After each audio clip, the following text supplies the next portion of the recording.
राज्यातील रेती घाटांवरील अवैध उत्खननाचा मुद्दा विधान परिषदेत पुन्हा ऐरणीवर आला। भाजप आमदार प्रवीण दटके यांनी लक्षवेधीच्या माध्यमातून ब्रह्मपुरीतील रेती माफियांवर कारवाईची मागणी करत कोट्यवधींचा दंड ठोठावूनही वसुली न झाल्याचा मुद्दा उपस्थित केला।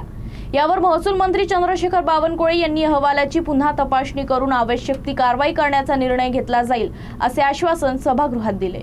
ब्रह्मपुरी तालुक्यातील रेती घाटांची तक्रार झाली माननीय मुख्यमंत्र्यांकडे, माननीय महसूल मंत्र्यांकडे। NGTची परवानगी संपल्यावरही 17 महिने रेतीचं उत्खनन झालं, त्याचा रिपोर्ट झाला। कलेक्टर साहेबांनी ती चौकशी केली, तहसीलदार स्वतः सगळ्या घाटांवर जाऊन आले, सगळा रिपोर्ट आला। आपण दंड केला 55 कोटी रुपयांचा, 1 रुपयाही दंड न भरता आजही रेती उत्खनन चुकीच्या पद्धतीने सुरू आहे।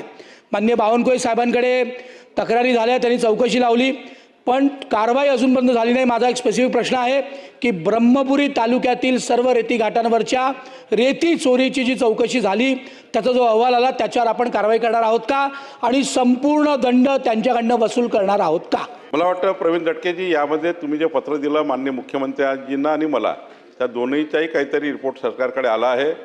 मी तो रिपोर्ट बघतो, त्यात पूर्ण किती त्याच्यात काय कारवाई झाली आहे। परंतु जर आपल्याला वाटतं की त्याच्यामध्ये गैरव्यवहार झाला आहे तर पुन्हा एकदा याला तपासून घेऊ आणि याचा जे काही कारवाई करायची ती कारवाई करू।